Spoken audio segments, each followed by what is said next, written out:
welcome Burton C. Bell to Home Is Where the Dark Is. Dude, thank you so much for coming by. It's good to see you again. Like, just here like a couple months ago, tracking some vocals. So I was here a couple months ago. My first time here is this wonderful studio.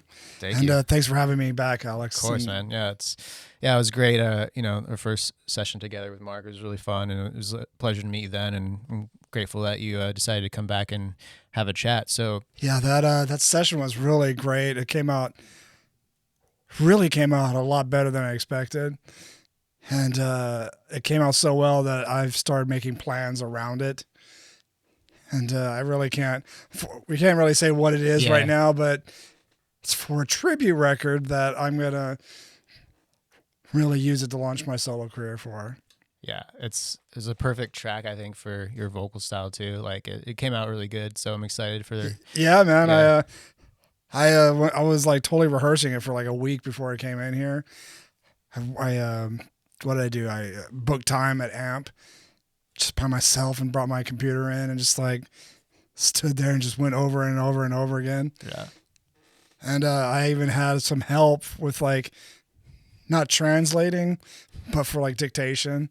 I had a friend of mine dictate me the words in German because she's a German as well. And it's like, this is how you say these words. I'm like, oh, okay. Nice. So practicing that for like 3-4 days before I came in here made a huge difference. Yeah, I bet. Awesome. So yeah, I want to get right into, let's talk about, you had a gallery recently in Florida for your photography, Paradise Found. So tell us a little bit about that and how that experience was and your overall like thoughts about that. Well, it was my very first exhibit, solo exhibit at the same time. And it was done at the Vincent Castiglia Gallery, which is now in Fort Lauderdale, Florida. And Vincent Castiglia is a very well-known tattoo artist, but he's also an artist as well. And he's really known for his paintings in blood.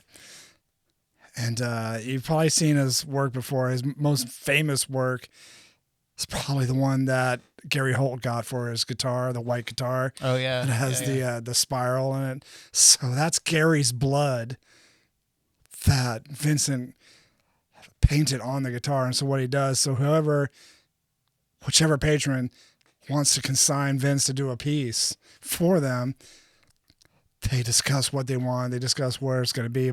So Vincent, what he does, he taps them and draws their blood. Probably about 2 to 4 pints, depending on the size.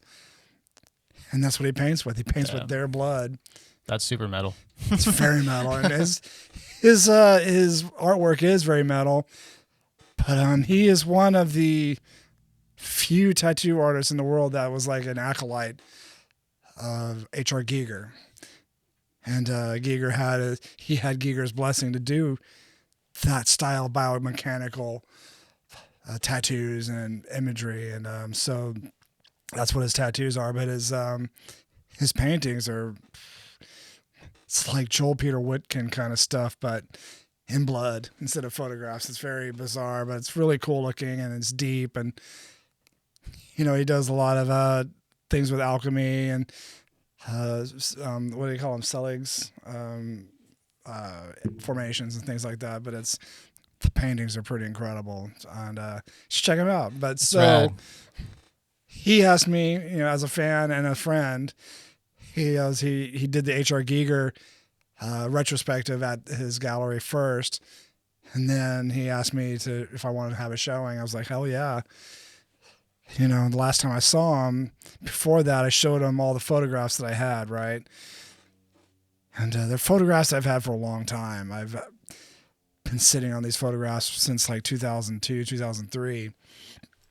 And, a lot of people have asked me, why did you wait so long? And the time was right, pretty much. I had the time and opportunity to really put everything together, and the concept just finally came together. It doesn't really happen overnight like people think it does. It's a process.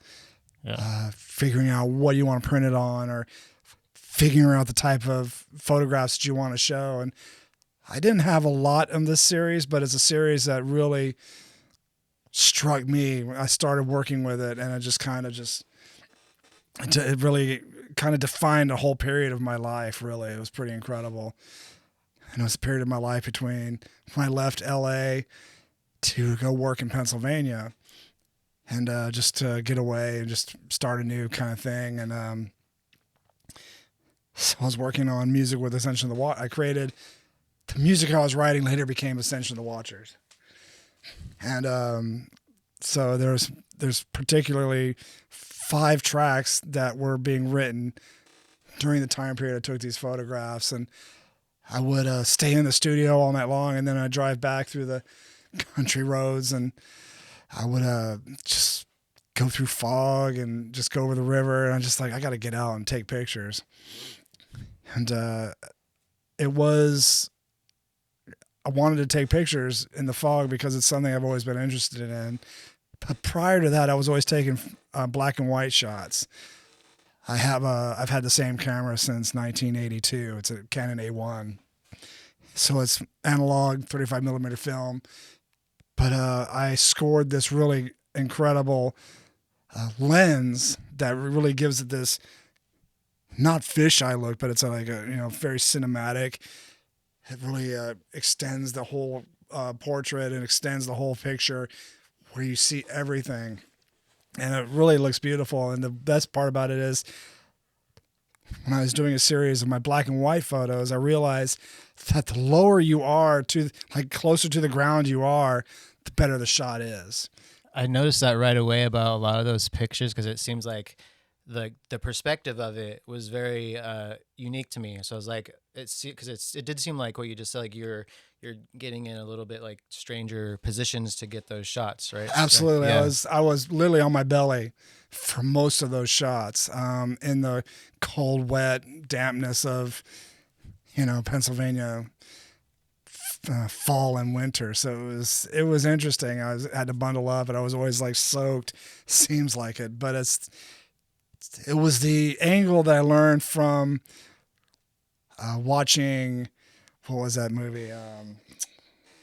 Citizen Kane. It's something that he was the one who developed that looking up shot in cinema.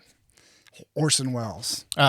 So he, when he was doing Citizen Kane, he developed that looking up shot, which really created this really, odd feeling and this odd, really cool angles. And he really allowed you to get those shadows and just the different types of light. But he didn't have the kind of lens I had. When I had my lens just extended the whole shot, and I just went with it. And these photos started off as experiments, and when I got the first batch back from the developer, I was like, holy shit, these came out incredible. And I started really moving forward with experimenting with that, and went through like 3 or 4 more rolls, because on each roll there's like 36 shots, right? So it's not like you can look at a digital camera. It's like, it's not it's not as though you're looking at a digital camera. It's like, oh, that didn't work, you got to erase it. Yeah. You really have to set up the shot. It's trial and error, and it takes time, but if you do it right, if you know your tool, which is the camera, and you know what to do, it'll come out magic. And a lot of them did. A lot of them didn't.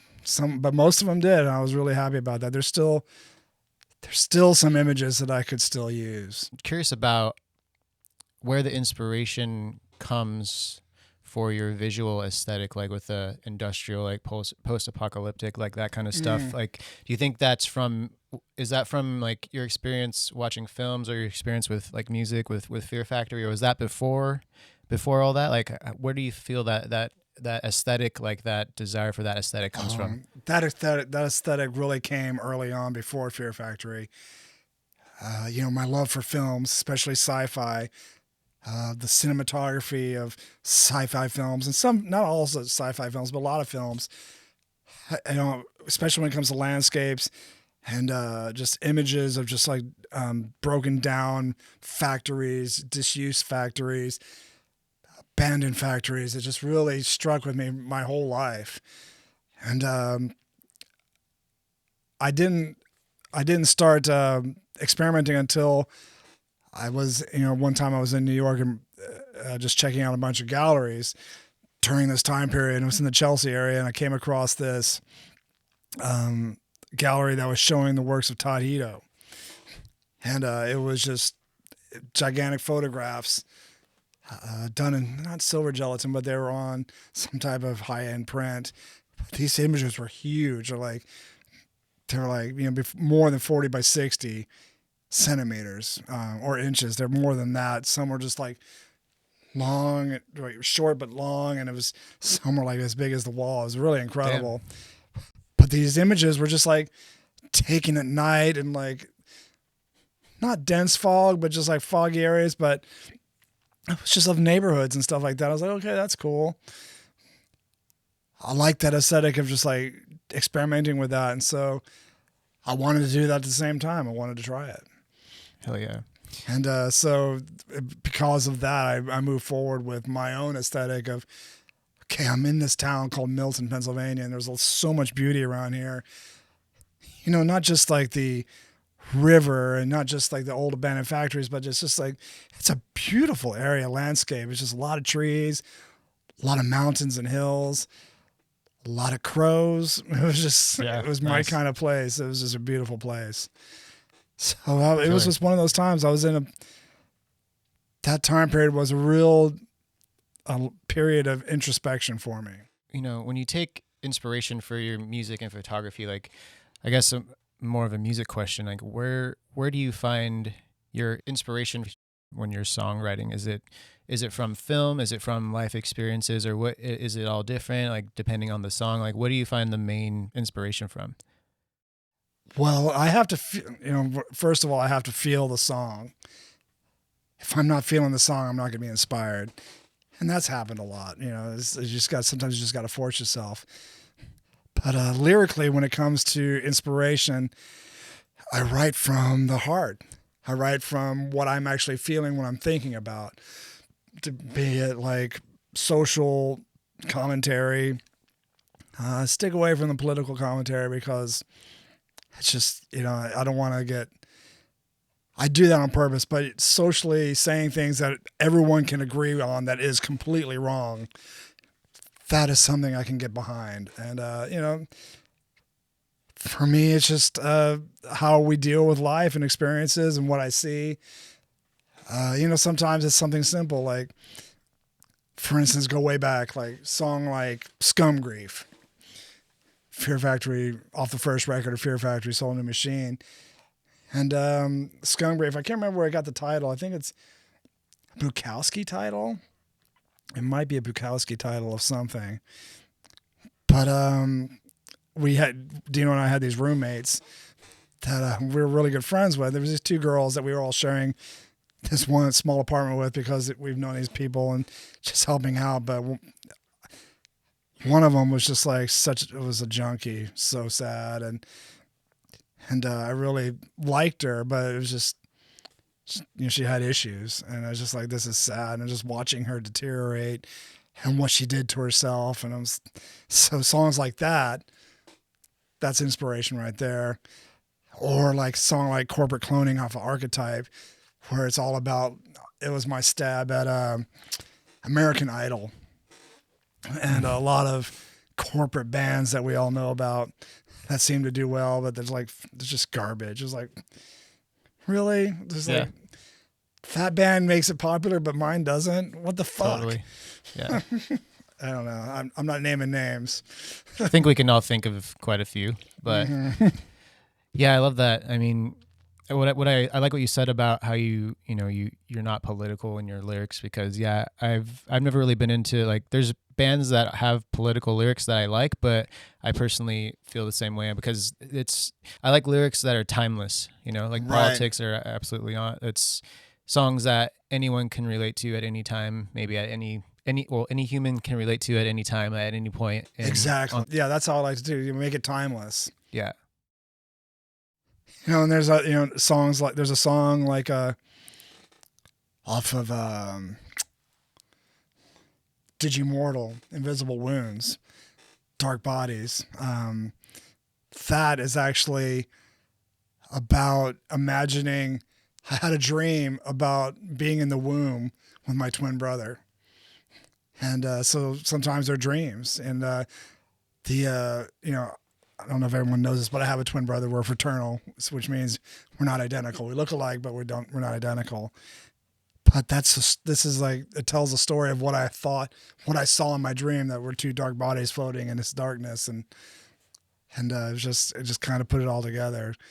Sometimes I think too much about lyrics and it's annoying. I'm trying to write lyrics right now for a song I wrote, and I'm just thinking too hard. And it's like, why am I thinking too hard? I've written pages and pages of lyrics for this one song, and I keep changing it. Well, do you feel you're a perfectionist? Yes, and I edit as I go along, which is the worst thing to do. So I'm actually, I'm going to do some today after here. I'm going to go to my friend's place and we're going to do some, just throw some scratch vocals down. I'm going to say, fuck it. I'm just going to go with the ideas I have and we'll just work from that. Yeah. And I was watching this interview with Mike Patton. It's an old interview, but he said something that really reminded me of how I used to write as well. And Mike uses, what he said is that he doesn't see himself as a singer. He sees his voice as another piece, as another instrument to the band. I'm like, okay, that's right. The words will come eventually, but just I just want to get the right performance out, get the right idea down, so it doesn't take away from the rest of the music. And that way you put something down and you can build upon it. And that's all I need to do. Yeah. And I think I agree with that too, because there's certain vocalists that they're not necessarily that melodic, but they have a more of a percussive voice. Yes. And the melody, if it's even melody at all, like I'm thinking more about like screaming vocalists, like yourself, like aggressive vocals. I would say Trent Reznor's a lot like that. Yeah, because when you think about these kind of artists, it's about their texture, their tone, their attitude in the voice, not necessarily. It's about the delivery. Yeah, you're not necessarily remembering the melody in the right event, like with yourself and like Nine Inch Nails is a good example. Like you remember the character. So yeah, I think when you're saying you're writing ideas and maybe you don't have the finished lyrics yet, but you have the vocal pattern, you have the idea, right? See, I have the idea, yeah. I have a vocal pattern, I have kind of a melody. Well, it's a melody. It is a melody. I just need to deliver it properly. And so I'm trying to, it's like, well, how am I going to deliver it? So I'm just going to go in and do it and see what feels best, because the right delivery will present itself. Totally. And you just got to go in and do it. So from all of your years of being in the studio and creating albums with Fear Factory, Ascension of the Watchers, what are like the main takeaways, like for younger artists that you've gathered from your experience in the studio? Like what do you feel yields the best performance in the studio? Like do you do warm-ups? Do you prepare? Like what kind of methods do you have for like in the studio? I never had any like methods to warm up with. But I would suggest, I feel that the best performances that I always got out of recording Fear Factory songs were songs that we were rehearsing before we went into the studio. Totally. Yeah.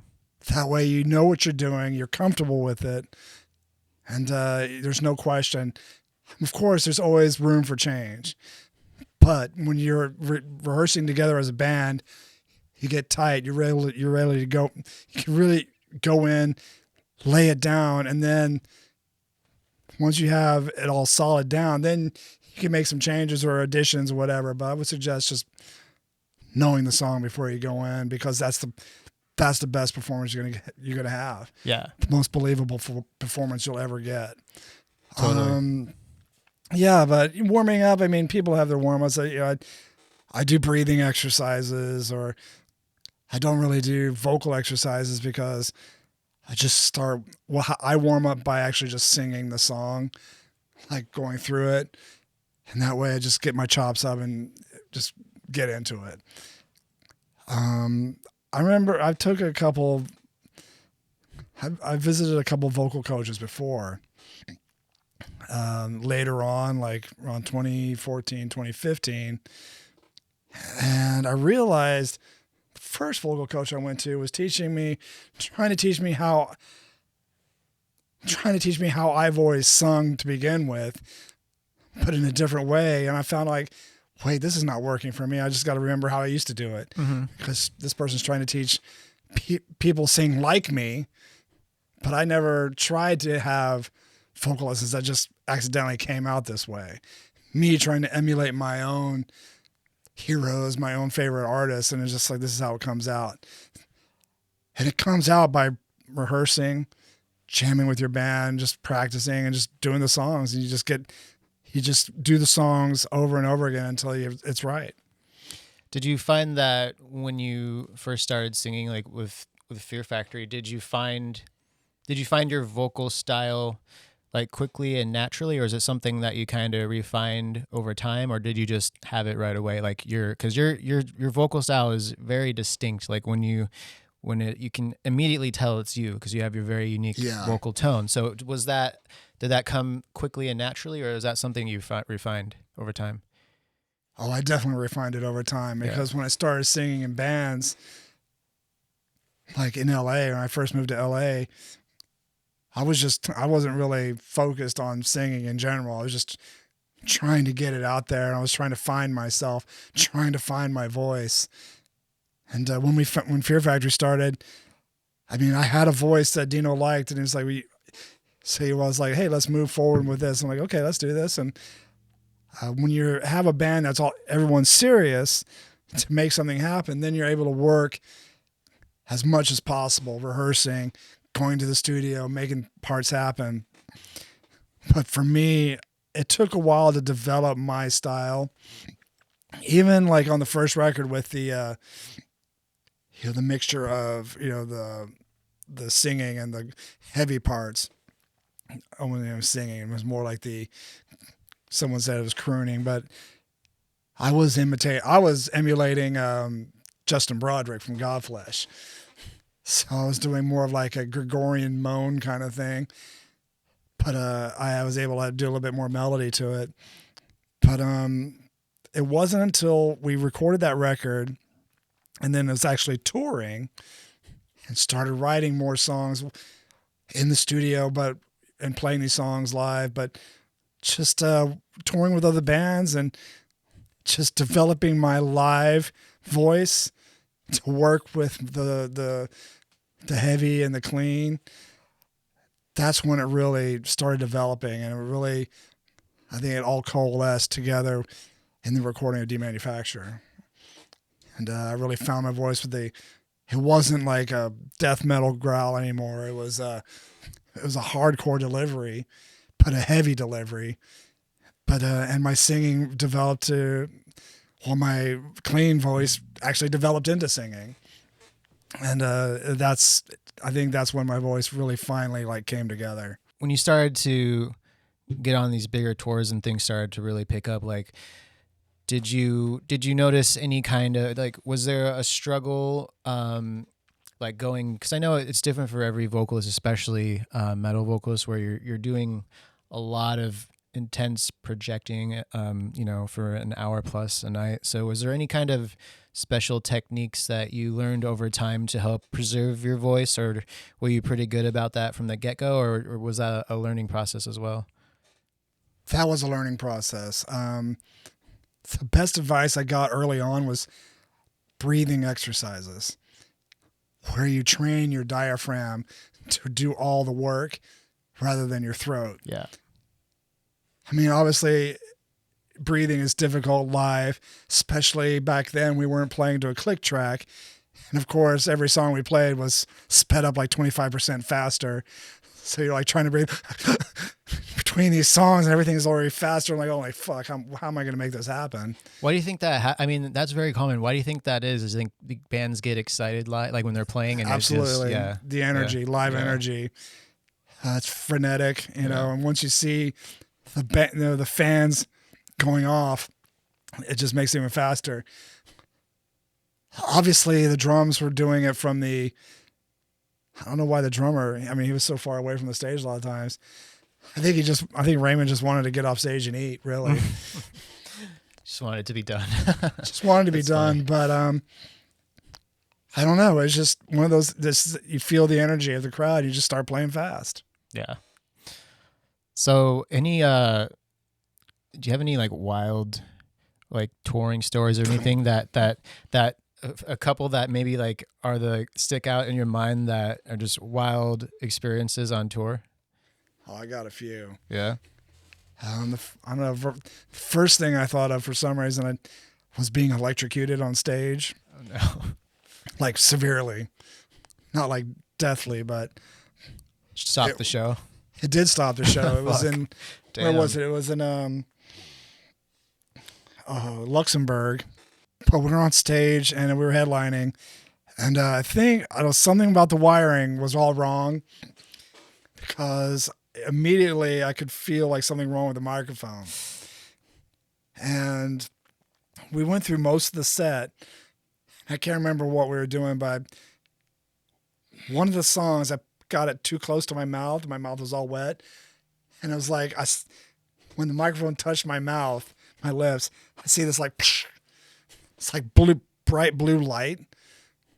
And then next thing I remember, I'm waking up on the floor. Fuck. So what it did, it didn't fuse me. It repelled me.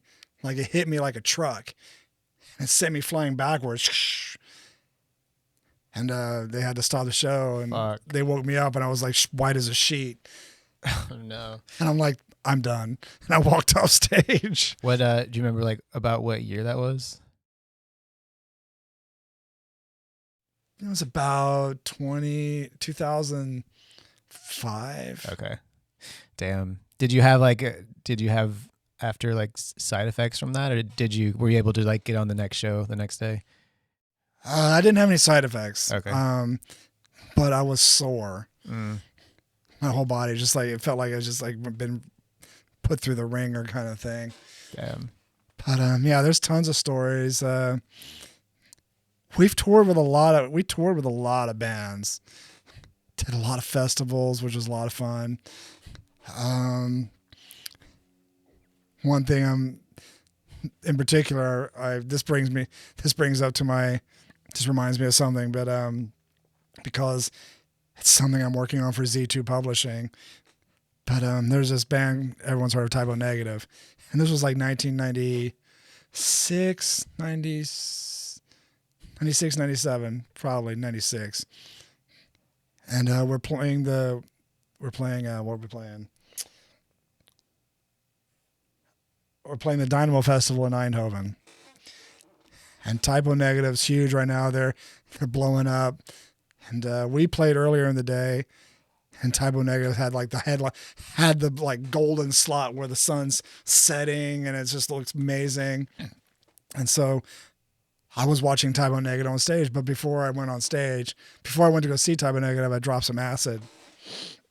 And so as I'm watching Typo Negative on the side of the stage, I start tripping. And I was like, fuck this. I'm watching the sunset go down, and it's like 200,000 people out there watching Typo Negative. And I'm starting to trip, and I just start climbing the lighting rig up the side. And I climb up on the top. I'm up on the top where the park hands are, and I'm just looking down at the band as they're playing Summer Breeze and the sun's setting. And perfect. And for me, that was one of the finest memories. Was security like yelling at you or trying to? No one cared. No, I mean they were. I mean, I wasn't making a mess. I wasn't causing issue. I was just climbing, and no one stopped me, which was weird. That's awesome. I wasn't up there that long, but till the end of the song, and then I left. I love Typo Negative, man. I never got to see them live, but I got to see them live. I got to see them on tour. I got to tour with them. That was incredible. Peter was an incredible human being, super nice. I actually have a picture of Peter Steele. So I did backtrack. I did a record with Geezer Butler called GZR, Plastic Planet.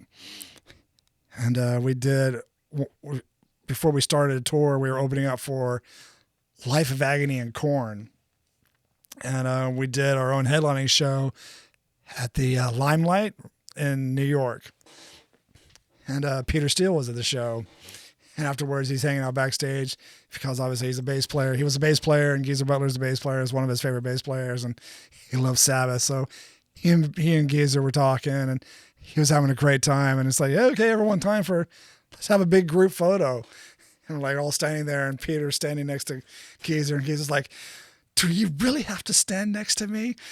Because it's like Geezer's like 5'4", and Peter was 6'7". Huge, yeah. He was massive human being. So Peter just picks Geezer Butler up and holds him in his arms like a baby.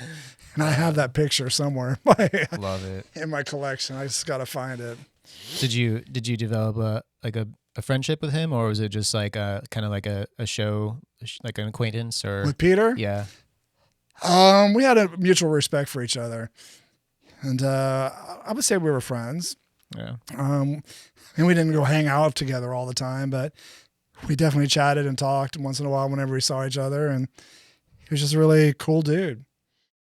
So I find like I've never been on a crazy tour or anything, but I've spoken with artists and bands that like this is, you know, they've been touring for most of their career, and you know, one of the common things I've heard mentioned is like, you know, you can kind of have, you know, if you're not mentally ready or prepared, or you know, maybe there's something going on in your personal life, it can be kind of a challenge to, you know, you're on the road for 6 months plus a year, whatever, and then when you finally get home, there's like a post-tour depression kind of a thing, or you're all of a sudden all these people you're around for X amount of months or a year, they're just out of your life, and in some of the cases you never see them again. It's true. So have you experienced that, or I mean, was it, because it seems like I have no experience with this, but it does make a lot of sense. Like, have you experienced anything like that? You know, you tour a lot, right? And I've toured hundreds of times over the past 30 years. You tour with a lot of bands, you have a lot of camaraderie, right? So for me, I grew up traveling a lot. I moved a lot. I was always having to make friends again or making new friends. But I always had the ability of maintaining friendships from long distances. And this was before there was any internet or anything like that. I would write letters to friends, or we just get on the phone and talk. But when you're on tour and you spend so much time with people, and that you really become close to a lot of people. Some people you don't come close to, and that's okay. But in the music business, your paths come and go. You know, your paths cross. I've learned that never ends. Your path, whoever you've toured with, at some point your path is going to cross again. And maintaining friendships and just being cool and just like, you know, not having an attitude or some type of, holier than thou type of, no one can talk to me, doesn't really work that well for anybody.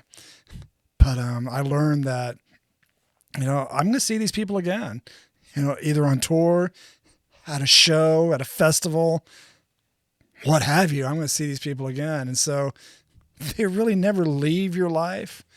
You will see them again. And to me, that's always cool. You know, it's always nice to come up, run into someone you haven't seen in like 10 years. And it's like, oh my God, I remember that. There's times where I have no clue what they're talking about. I'm like, what? I did that? So, yeah. I was like, oh, okay. Well, I mean, did you, because I've also spoken with people about like the touring lifestyle and like drinking and, you know, sobriety. And was there any kind of, did you ever struggle with that, or have you been pretty good about, you know, that kind of a lifestyle choice? Or, cause I know for me, like I've been sober almost 2 years now. So congratulations. Thank you. It's just a decision I knew I had to make for a few reasons, but I know now, like if I ever tour in the future, like I would be ready, because I need to be sober to be the best version of myself. But I mean, what was your experience like with handling that kind of like partying and stuff during touring and all that? Like, were you pretty good and you kept it together? Yeah. I kept it together. Yeah. Of course, there was some nights where I didn't keep it together, but early on, I learned that drinking every night and, you know, smoking and partying every night doesn't really work very well. So you really have to pace yourself. I've never had an addictive personality. I mean, once I tried a tour sober. I didn't drink the whole tour and it was fine. I still had the same issues. You know, it's like I still get tired. I still get fatigued. You know, sometimes I would struggle, but, you know, I still made it happen. It wasn't the alcohol. But you just got to have, like you said, you got to be mentally prepared. You have to understand that you're not there to party. Yes, that is something that can happen later. But your job is to go on stage and to have the best show possible because these people are paying good money to see you. And you want them to have a great experience. Yeah. So that's the mentality I go with. It's like, I can't get fucked up tonight. I got a big show tomorrow. You know, you can have like a glass of wine or two. That's what I usually do. I just have some wine and then stay up, listen to music. But partying, I would smoke, you know, of course I would smoke weed because that's what I do. But if I chose to do anything else, I made sure that I had like a day or two off. Yeah. Afterwards so I could recover. You just have to be smart. And that's what I did. I never really had an issue. I think I can count on one hand all the times I was not sober on stage. That's great. Because I mean, unfortunately, there's been a lot of shows I've seen, like from bands I've really love, and it's been a little bit lackluster because of stuff like that. And yeah, it's a bummer, you know, because like you said, people pay a lot of money to come see you, and you know, if you're not taking it seriously and for whatever reason, but right. it is a disappointment. But I know some bands struggle with it. Some bands are great about it, and it fluctuates, it changes over. Yeah, you know. I think it really depends on the person, Yeah, the individual itself. Yeah, if they can't find the control within themselves, that's on them. That's not you're not gonna be able to help someone from the outside if they don't want to help themselves. totally. That's one of the hardest lessons I've learned too, and in my sobriety, it's you know. Sometimes, I mean, if you have a good support system and people are like calling you out and, you know, holding you accountable, then it's different. But sometimes when you're on the road, like everyone else is partying too. So no one, Mostly, unless yeah. hopefully if you have like great friends and great bandmates around you that will hold you accountable and call you out, then that's fantastic. Well, because it's like, it isn't an easy thing to tell your bandmate or your friend, like, hey, I'm worried about you. Like, I mean, I guess it depends on your personality, but it's a very like, it's a confronting thing and it's uncomfortable. But I feel like if your friends and your bandmates care about you, they'll call you out and they'll try and help you. But a lot of the times that is not the case. And that's a sign of a band that has has a really strong relationship in the core of the group. Luckily for me, you know, Dino wasn't a big drinker. He didn't smoke. Raymond didn't do anything. The only person that smoked and drank was Christian, but he was also the same kind of mentality I did or have. It's like, you know, I can't get fucked up every night, but yeah, I'm gonna have a few beers and retire, you know, smoke some weed and retire, just relax. Yeah. Because after the show, you're still amped up. You know, you can't help but just, you're gonna be sitting in the parking lot for a couple hours on the road. It's like, I'm not tired. Have some wine, have some beer, whatever, and then go to bed. And you wake up late, you know. Yeah. But you know, that's one thing you mentioned. Communication is important, and if you have thin skin, you're not going to survive very long. No. If you can't handle criticism from your own bandmates, you're not going to handle criticism from some journalist who doesn't even know you. Or some fan that just like you saw you on a bad night and you're like says the worst things to you online. It's like you're not going to survive at all. The best advice I ever got, some of the best advice I ever got was early on. Billy Gould from Faith No More. He was a champion of Fear Factory in the early days, and he produced and recorded our very first demo.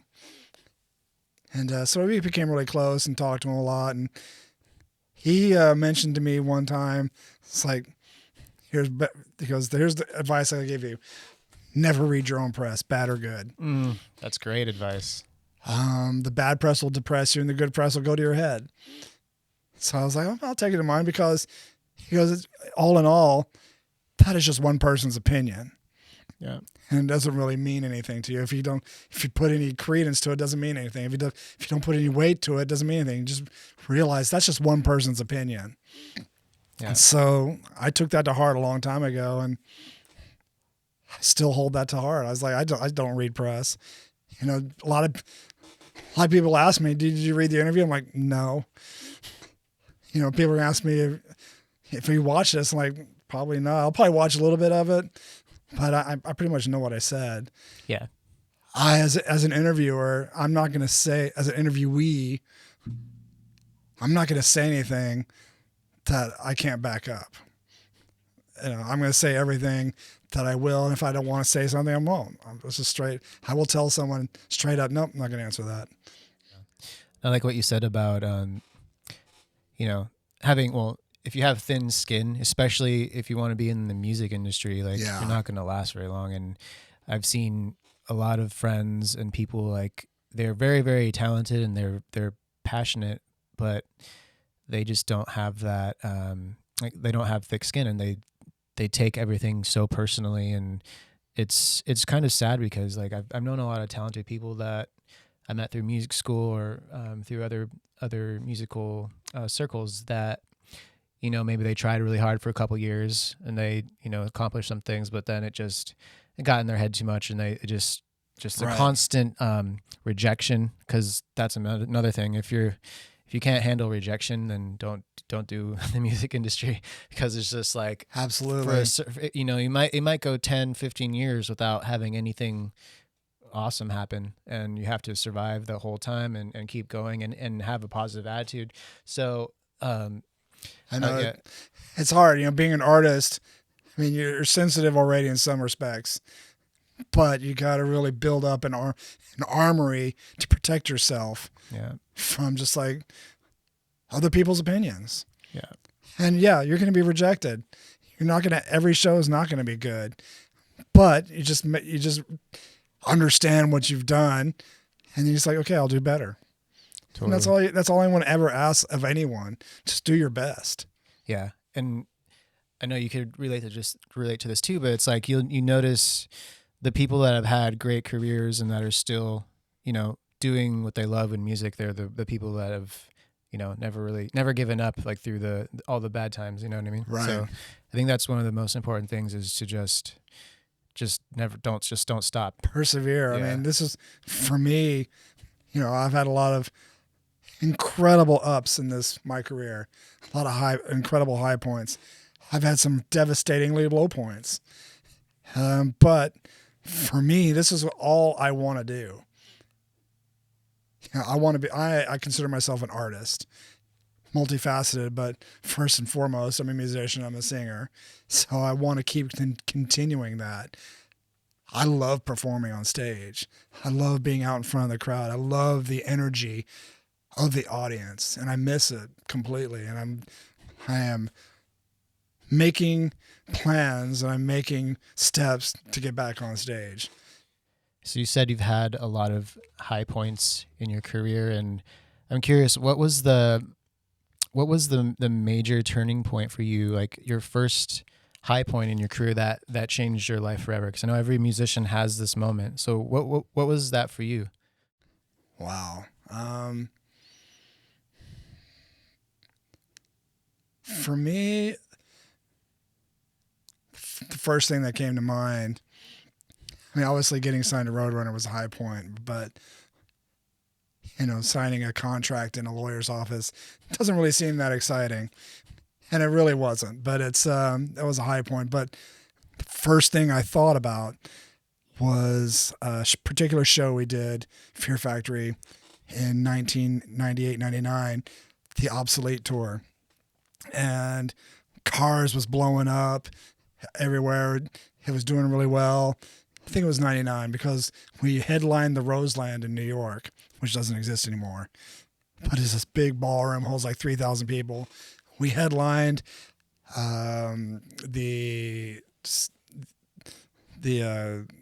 WSOU was like sponsoring it, which is like the big college metal radio show on the East Coast in that New Jersey area. And it was sold out. And I was like, holy crap, this is pretty big in the middle of Manhattan, selling out the Roseland. And I went on, we were going on stage and the intro music's going. And the band, we walk on stage and I walk on last. And I'd raise my horns up and I just look at the crowd. I grab my microphone and Shock starts playing. And I open my eyes and I look at the crowd and I literally become overwhelmed with, lack of a better word, is joy. It was so overwhelming. I had to like turn around and grab my composure because I was about to cry on stage. Like, fuck, I have made it. To me, that was like one of the highest points. Like knowing you made it. It's like, fuck, I made it in New York City. Look at this. I love it. I love it. Is being, like you said, being on stage is your favorite part of being in a band, and it's what you're super passionate about. Is it ever? Do you ever get nervous? Or is it just yeah? I get nervous before every show.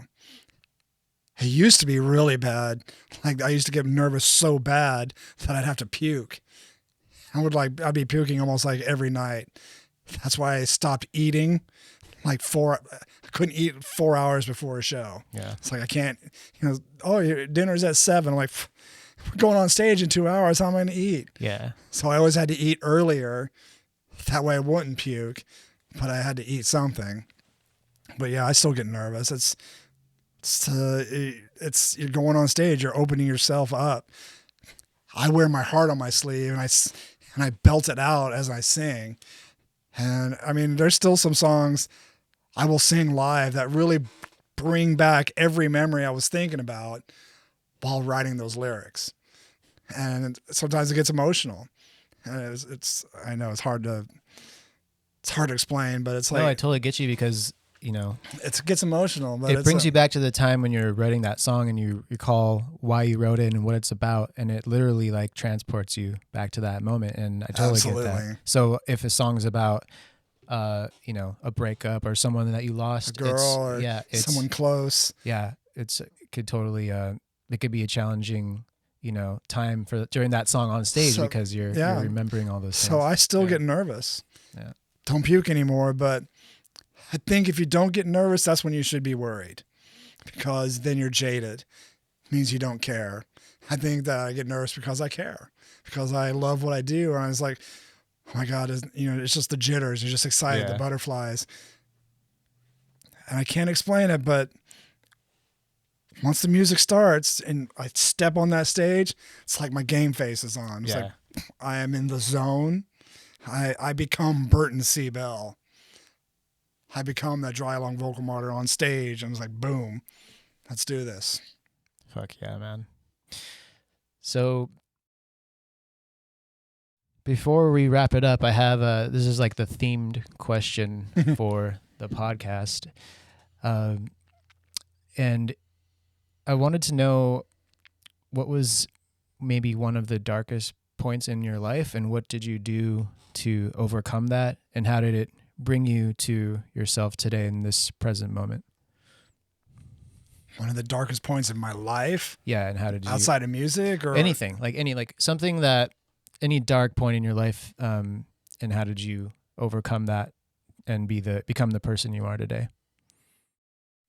That is a good question. I mean, we've all had some dark points. And for me, I think one of the lowest points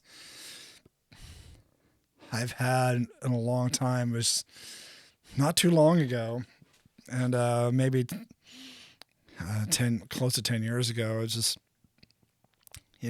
everything was just not working. I felt like I couldn't trust anyone. I felt like, my marriage was in the tubes with my first wife. I was away all the time. I couldn't see my kids a lot. I was having problems with finances, taxes. It was like everything was just compiling on it. Just got heavier and heavier. I just, sometimes it gets to a point you're like, do I think about suicide? I think every human thinks about suicide. Acting on it is a whole nother thing. I would never kill myself because I don't want to. I would never do that to my loved ones. I would never do that to my children. That's no way to go out. But yeah, you think about, God, I just want to fucking die. I can't handle this. Can't handle it anymore. And you just for me, I think you just have to step away and just see what it all really means in the long run, what the big picture is. Yeah. You realize, okay, everything is happening, it's all at once, but is it that bad? It's, your kids still love you. You still have your talent, so they can't take that away from you. You still have a lot of people in your life that love you, that you love and love you back. You just have to focus on the positive aspects that you're dealing, that you can control. Right. Because there's a lot of things you cannot control.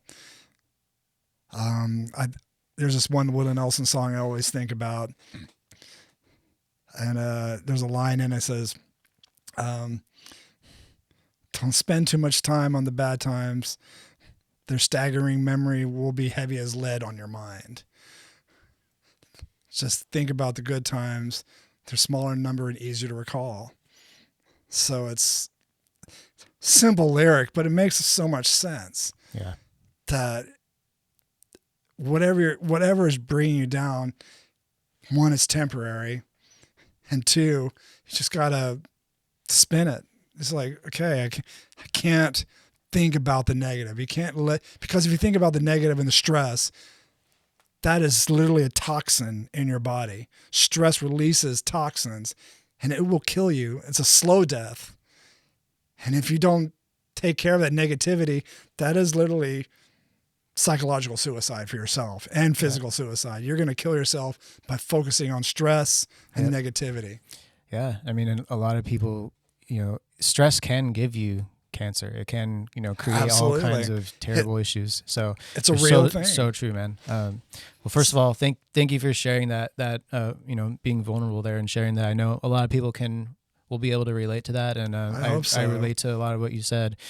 But yeah, man, I just want to tell you, like, I'm so glad that you're still here. You're still pursuing music. You still are being creative. You did, you had your gallery, and like, I want to tell you, like, you've meant a lot to me in my personal, like, musical growth, because Fear Factory and Ascension of the Watchers and all the stuff you've done, like, has been, very inspiring to me during my journey. So first of all, I just want to say thank you for, your creativity, your lyrics, your music. So, and I know a lot of people out there love all of your music, all of your lyrics and what you've done. So, and thank you for just sharing all that. Thank you. And people will hear those again. I mean, when I get back on the road, I will be playing, I'm proud of 99% of the songs we did on Fear Factory. And not every song was a winner, but I'm proud of all the work I did with Fear Factory, The Watchers, GZR, City of Fire, Ministry, Hate Face. There's all these bands I've been part of. So when I go on the road, I will be playing music from all of these bands. Obviously a lot from Fear Factory because I got, 30 years of that. Yeah. So, but it's not going to be all about Fear Factory. It's going to be, Fear Factory, Watchers, classic, GZR, City of Fire. Just do all of it. It's going to be fun.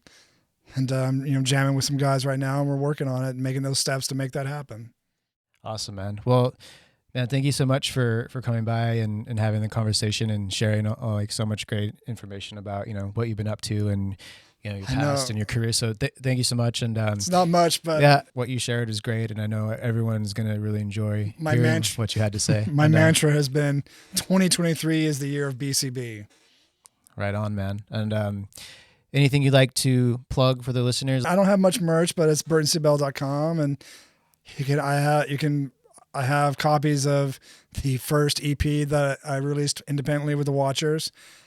I still have some shirts left. I'm not printing up any more right now, but I still have some shirts left. And there's other things up there. My photographs will be up there soon for sale because the closing date for the show at the Vincent Casiglia Gallery is May 23rd.